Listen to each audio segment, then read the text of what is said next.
Hello, everyone, and welcome to another episode of Haunted HTX Podcast. I'm your host, Zach. Remember, if you have a story you'd like to share for the podcast, please email me at hauntedhtx@gmail.com. All right, let's get into some stories. This story comes from our friend Lee, titled A Sad Place. My dad died without warning. Not just a dad, but a best friend and confidant. The result was that I became obsessed with visiting his gravesite. I'd leave work numerous times to do so. One day, I noticed a new gravesite 50 to 60 feet away. It stood out due to the tombstone being made of black onyx. Curious, I walked over to it. Around the stone, a concrete pad was placed with an accompanying bench. Someone had been spending lots of time there due to numerous cigarette butts around. I sat down on the bench and looked at the stone, which had two pictures embedded, a middle-aged man and a young girl around 8 to 10 years old.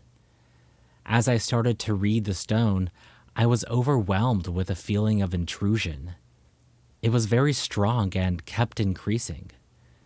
I quickly rose and headed back to my dad's grave. I had gone no further than 10 feet until I distinctly heard a voice in my right ear say softly but clearly, "This is a sad place. You don't belong here." I didn't turn toward the voice or continue to Dad's gravesite. I walked directly to my car and hurriedly left. After traveling under a half a mile, I was aware the car didn't feel like it was in contact with the road. It had the sensation of floating, gliding. Even when I turned the wheel to corner, the sensation of low flight instead of driving persisted until I arrived at a crossroads and came to a stop. Even stationary, the car slowly seemed to bob up and down, almost like a hover. Spires Crossroads Church and the graveyard were now within my direct line of sight.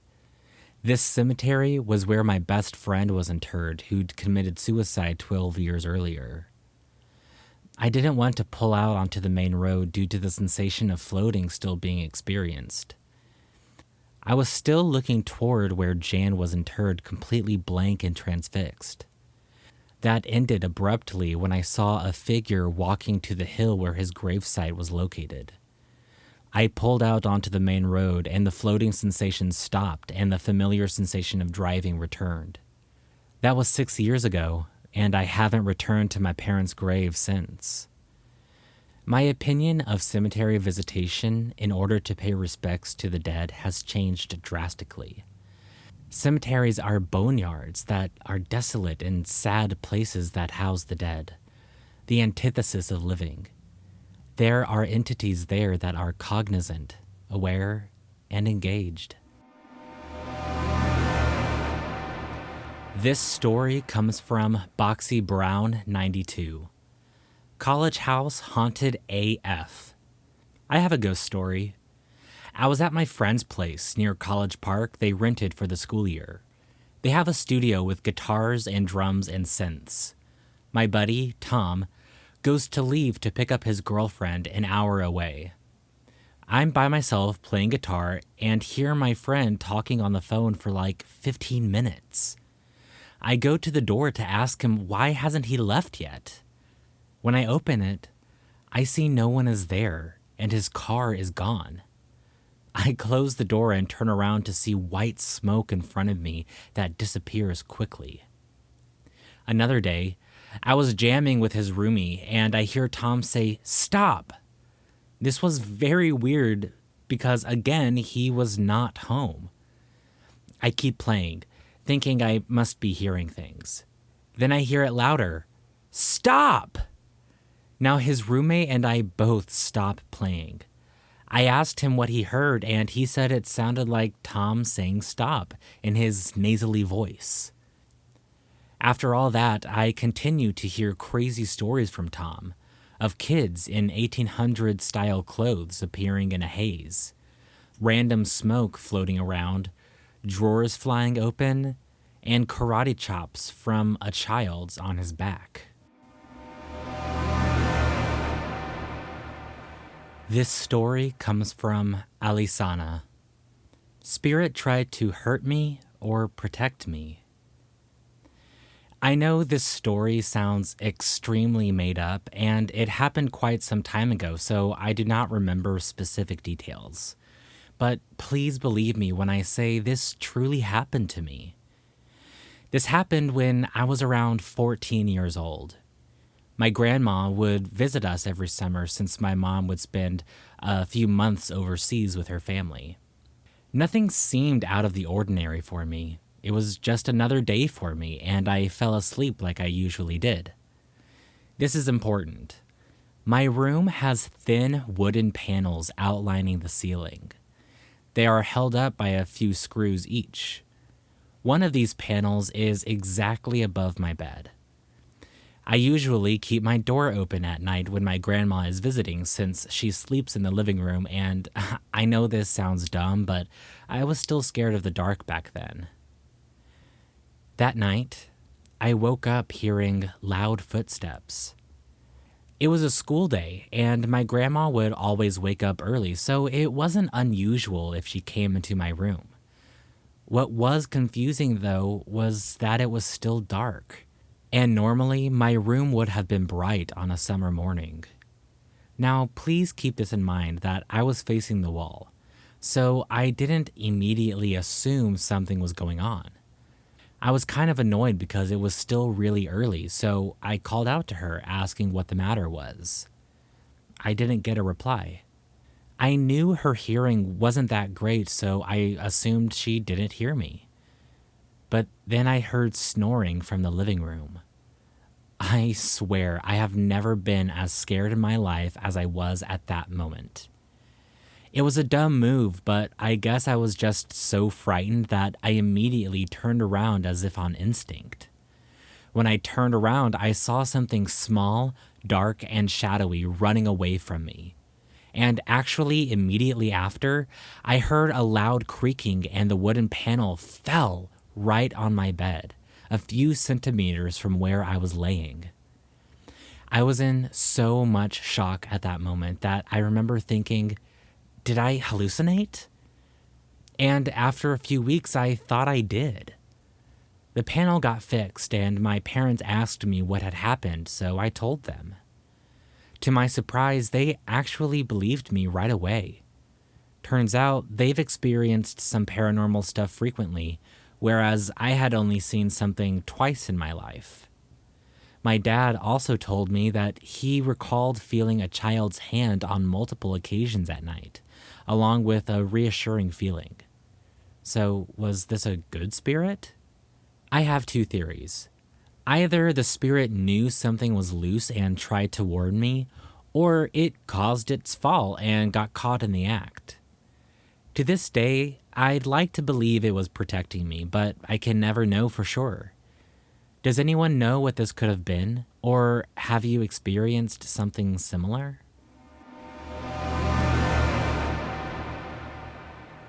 This story comes from That Bearded Guy 1996.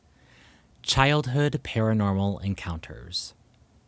Hey all, I created this account solely so that I can share my childhood experiences with the paranormal after going down a YouTube rabbit hole of Reddit post compilations on the matter. I believe these events to be 100% true, and even have my own parents to back up most of these claims, as they too have openly discussed their experiences. Without further ado, let's begin. For some background context, these events took place in a small 2-story home in McMinnville, Tennessee. Our family, mother, stepfather, myself, and infant sister, moved into this home from a condo that was located within the same neighborhood suburb around 2002 when I was 6 years old. I found out many years later via my parents that there was in fact a tragedy that had taken place in said house. While I'm not exactly sure when, at some point a man had in fact taken his life in the upstairs top floor of the house. I do not know if my parents were aware of this when we moved or how they eventually found out, as they did not disclose that information to me. The first occurrence happened upon moving in, which should have been a red flag, but I digress. Upon opening the front door, there is a staircase immediately in front of you that goes upstairs and splits into a T with a bedroom on each side and a small bathroom in the middle of the hallway. My bedroom was on the right. While I was in my new bedroom unboxing all of my toys, VHS tapes, and whatnot, I heard my mother yell, "What?" from the bottom of the staircase. I walked to the middle of the hall so I could see her at the bottom and asked what she needed, and I could immediately see that she was confused.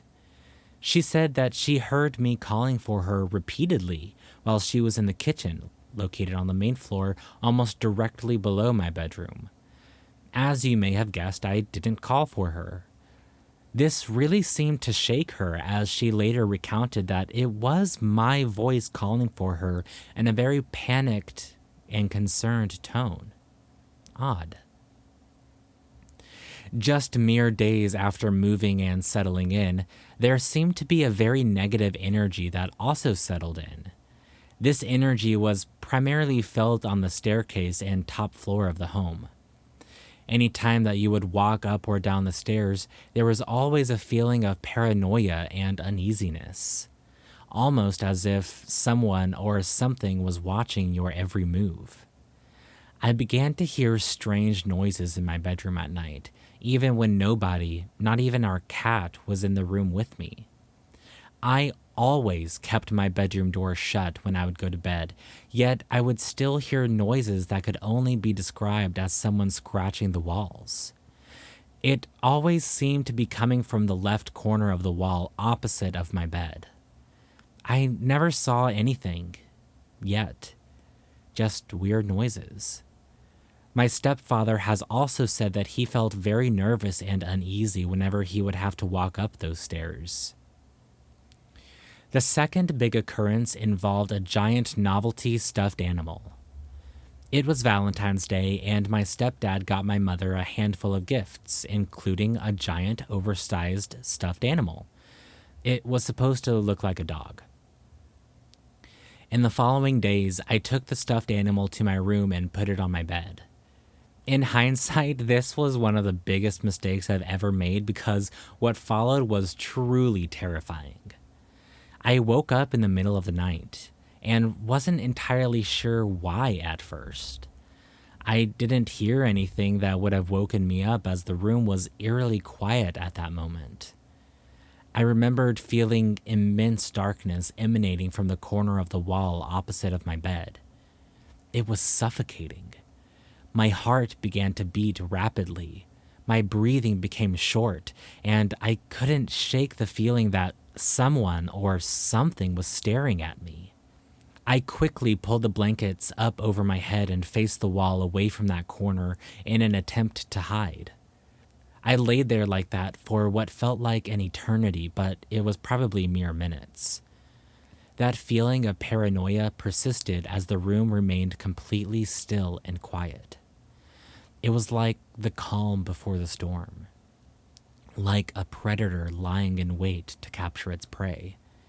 I decided to be brave and pull the blankets down a little so I could peek my head out and take a look. The stuffed animal, which was located at the foot of my bed just below my feet, sat there with a blank expression in its fake, lifeless eyes. I focused on it as if something didn't feel right. A few moments later, I watched in horror as the head of the stuffed animal seemed to slowly lift itself up, as if it had come to life and was looking up so it could see me. I didn't scream, even though I wanted to. I think at that moment I was too stricken with fear and shock to react that way. I immediately took cover under my blankets and eventually began to cry due to how afraid I was. I'm not sure how or when, but at some point I had fallen asleep. The next morning, I proceeded to take the stuffed animal back downstairs and didn't say a word. The third major occurrence happened to my mother directly, so I can't definitively say what happened, but I wholeheartedly believe my mother, as she herself leans more towards skepticism of the paranormal. But this event really shook her to her core. For some context, my stepdad at this time worked night shifts at a local factory as a welder, so we were home alone on weeknights. One particular night, when my mother was walking from the living room into the kitchen, one of the light bulbs in the kitchen began to flicker repeatedly until it eventually exploded.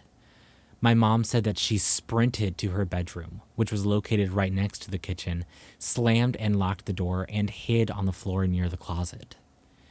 She said she eventually laid down and was able to fall asleep, but it took a while due to how frightened she was. The next morning, I saw the shards of broken light bulb myself as they lay in a pile that she had swept up into the dustpan to show my stepdad when he returned.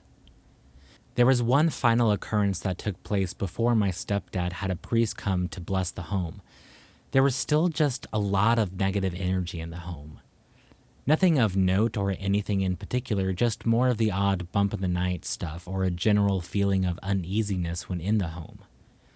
I remember getting off the bus after school and dreading going home because there was always a half-hour to 45-minute gap between me getting home and my mother getting home from work.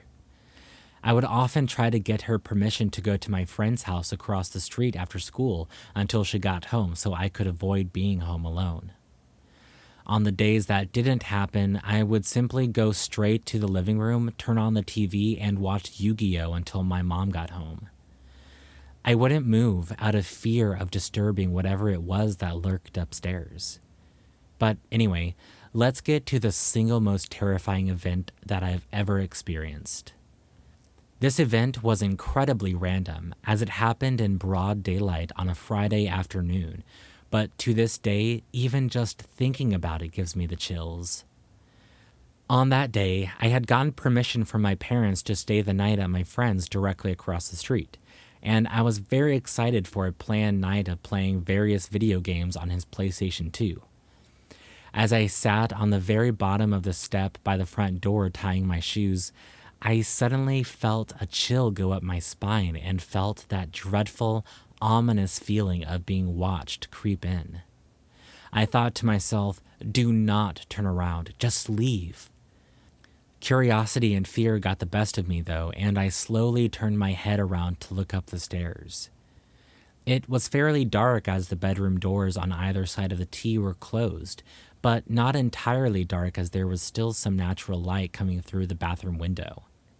I focused on that for a few seconds in anticipation as I increasingly felt more nervous. A few moments after I turned my head, I saw what I can only describe as a tall man walk from one end of the hall by my bedroom to the opposite side by my sister's bedroom. The figure was jet black and the darkest shadow you could possibly imagine, but somehow I knew it was a man.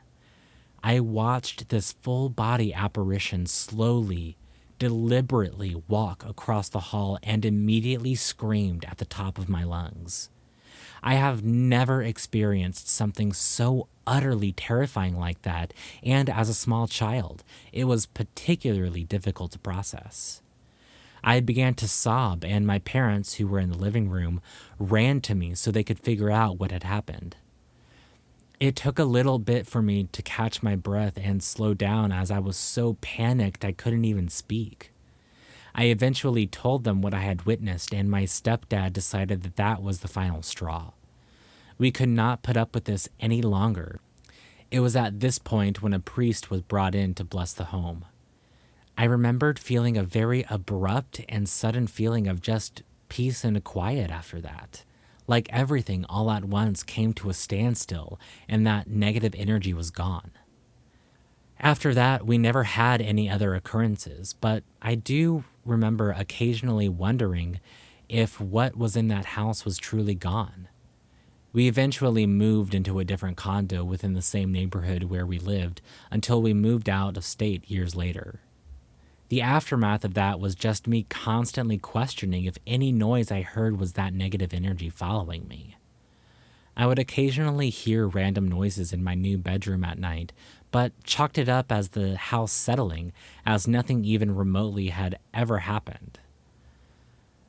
I still felt a general uneasiness for a while, almost as if I had some form of PTSD. In the years following, throughout my childhood, and even now into adulthood, I consider myself to be sensitive to energies or forces like that after going through what I did as a young child. I can recall staying the night at a friend's house who claimed that the basement was haunted, but I never felt a presence. I have been in a few places where I could immediately feel what I can only describe as a sixth sense. Almost as if I can feel or detect if there's a presence or spirit in the vicinity. I have never experienced anything quite like I did when I was a child, and I'm thankful for that. Again, I believe everything I stated to be true. I understand that there are some who won't believe me or will try to rationalize and explain away certain things, and that's okay. That doesn't bother me. I know what I know, and I saw what I saw. Please feel free to leave any comments or questions.